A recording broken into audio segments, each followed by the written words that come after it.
Let me take y'all back, man, as I do so well. Listen, you wake up, it's 2:30 in the morning on a Wednesday. You went to sleep watching Teen Titans. You went to sleep watching some Ben Tenjamin, you know what I'm saying? You wake up, you know what's on the TV? This shit right here.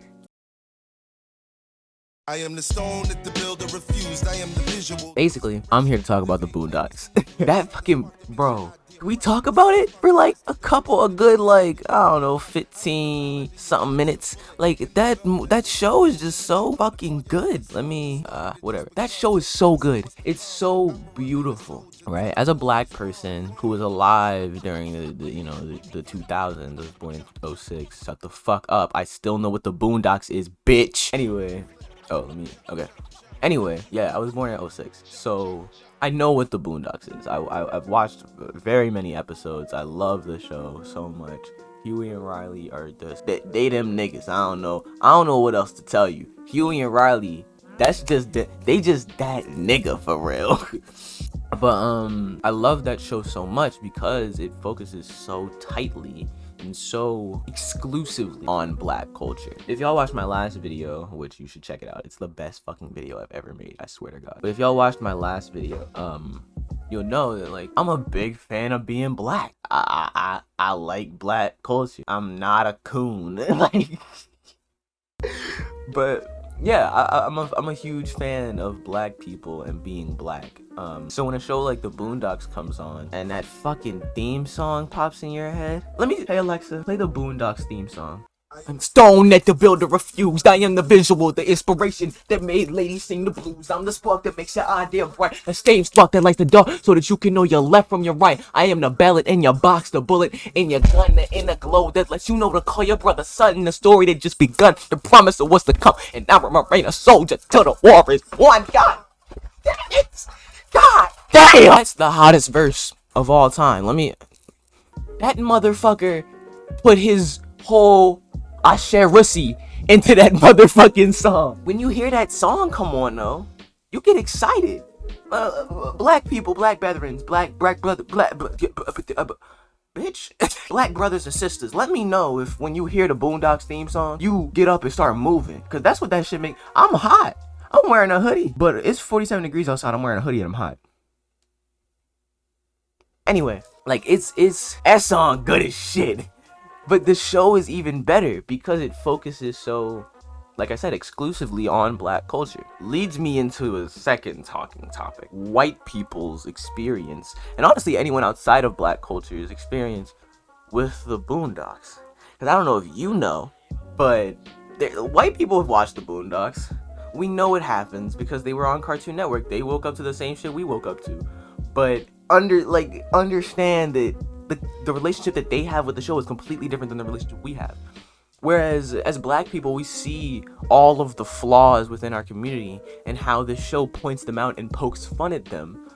White people sees that and immediately are laughing as well at the same jokes, poking fun at issues within communities that they aren't a part of. What's so funny? What's so funny? What's funny, Landon? What are you laughing at, Dylan? Huh, Paul? What's so funny? Like, you know? And it's interesting because, like, I want to be able to share this show with other communities, but I just can't because it, like I said, it focuses so exclusively on the black experience, right? Characters like Uncle Ruckus, whereas a different community might see that character as problematic and an issue. Within the black community, we see that it is an issue, and we're still laughing because he's a coon, and we laugh at coons within the black community. But if you aren't black, you don't get to laugh at coons because that's racist. Like, that's like just legitimately racist. Or like laughing with Uncle Ruckus, right? As a black person, you get to do that because you can make fun of your own culture as much as you want to. But as a white person watching that show, the amount of times that Uncle Ruckus is just blatantly fucking racist, even though he is black, he's just saying the most like fucked up racist rhetoric that anyone has ever said it within the show. He's the most racist character in the show, which is important. I'll come back to that. And white people who or anyone who isn't black who laughs alongside him, I don't know if you get the memo or anything, but you aren't supposed to be laughing at racist jokes. You're white. You're pale. Like it does interest me though, because one time I asked my acting teacher, we'll call him R. Right? I asked R. I was like, because it was costume day at school, and I had dressed up as Huey from the Boondocks, the one with the big fro. My friend dressed up as Riley. But I had dressed up as Huey, and I was sitting in the room, and R, he asks me, like, who are you? And I was like, I'm Huey from the Boondocks. And he was like, the Boondocks Saint? I was like, no, the show, the Boondocks. And then he was like, oh yeah, I've seen that show. And then I asked him, R, have you've seen the Boondocks? Did you think it was funny? Was it funny? And he goes, oh yeah, there was some jokes that were laughable for me, you know. It was a pretty, yeah, when I saw it, it was a pretty funny show.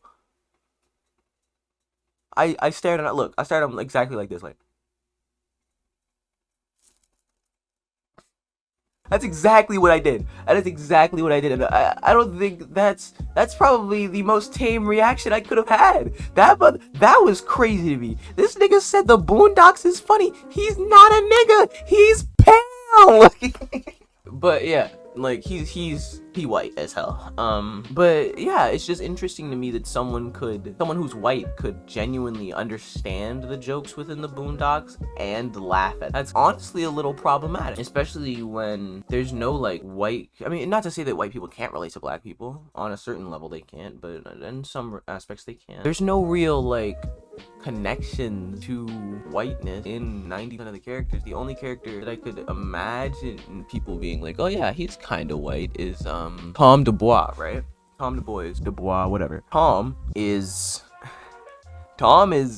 that's a coon. Like there's a duality of coonery in the Boondocks, which I do appreciate. Tom being like the like more down to earth, more like that's your everyday coon. He's just trying to make sure that his blackness isn't he doesn't care if his blackness is questioned. He's making sure that him as a black man can still have the same opportunities as a white man. Uncle Ruckus, on the other hand, he hates being black.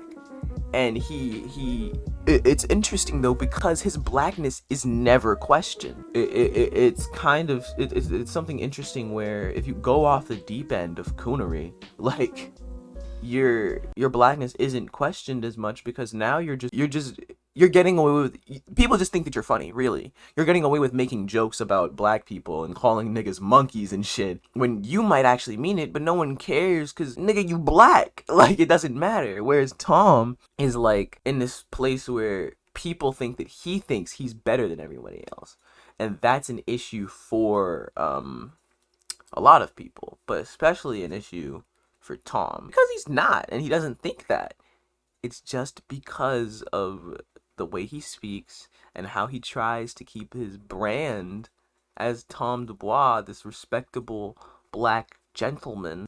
He tries to keep that brand like steady and coast. All in all, though, like Boondocks is a fucking hilarious show. If you are black, if you are not pale or anything other than this right here, you can do something else. Find something else to watch. But if you're black, please watch the Boondocks. That shit is so funny. I mean, it touches on so many aspects of like black family dynamics as well. The episode where Huey and Riley are fighting, and like, can we talk? Huey brought out, or was it Riley? I don't know who it was, but nigga brought out the gat, the Uzi, and started letting off shots. That episode was fire. The episode where Cindy and Riley and like that whole gang is selling chocolate bars, and like Riley is right back into the game at the end of it. It touches on how like you can take the nigga out the hood, but you can't take the hood out the nigga. There's so much like subtle commentary on black society and black culture layered under all of this hilarity and like spastic, erratic, spontaneous comedy, right? Now the show has aged a little bit poorly, because as we grow as a community, we learn to, okay, maybe we shouldn't be saying the F and R slur if we aren't one of those two things, right? You probably shouldn't be saying the F slur if you aren't gay, and shouldn't be saying the R slur if you know, have respect for the people around you. Like, it is interesting to watch the show now because it's like, as much commentary as it does have, and like, you know, very moral values about black society and black culture. It really doesn't understand other cultures as much as it does black culture, which is exactly why. But I will say something about, I will go back to that. It doesn't, which is why it doesn't really work to watch the show unless you're black, because you won't get it. You're honestly gonna think that, like, why are they saying all these horrible things? Why are they doing all of these horrible things?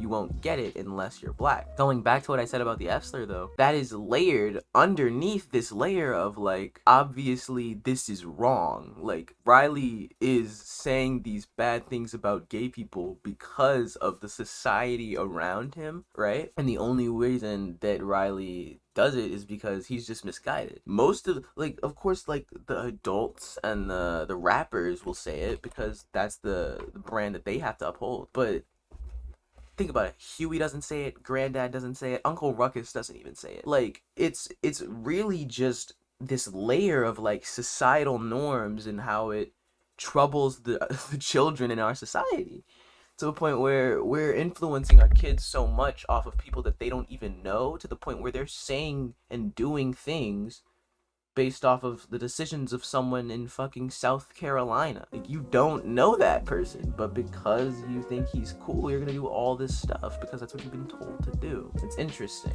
Our role models are no longer our parents. Our role models, especially now. Like, even back then it was crazy, but now our role models are absolutely YouTubers, absolutely, or Twitch streamers, or people on TikTok, or, you know, it could be a music artist, it could be someone else, but 9 times out of 10, it's this guy that's popping a video out every week on the dot, you know, making loads of money doing what he loves to do. Obviously, you're gonna see that person as a role model. But when that person has certain values now, you're gonna take those values and be like, how do I be more like him? I'm gonna say the F slur. And that's how people in black society fall down the alt-right pipeline. And how the hell did I just connect the Boondocks and the alt-right pipeline? Because this show is fucking amazing. Like, show is so fucking good. I love it so much, and I'm so glad that they made it. I'm so glad that it was a thing that they, like, genuinely decided to go and make. Unfortunately, they're not making a new season or a new series. They were supposed to, but things just fell through. If they ever do, though, JD Witherspoon needs to play Granddad. I stand by that. They tried to fucking sneak him out. They tried to swap him out for someone else. No. It needs to be JD Witherspoon, his fucking son. He sounds exactly like him. Like, I don't know why they would ever do that. But yeah, if they ever do make a new series of the Boondocks, I will be very excited and I will be watching every episode. Yeah, I guess that's really all I have to say about the show. It's just a really good show. Like, if you are black and have nothing to do, go watch some Boondocks after this. Because I guarantee it'll get you thinking about the community and about the culture that we surround ourselves in. How sometimes it's beautiful and sometimes it's ugly as shit. Mostly beautiful, though.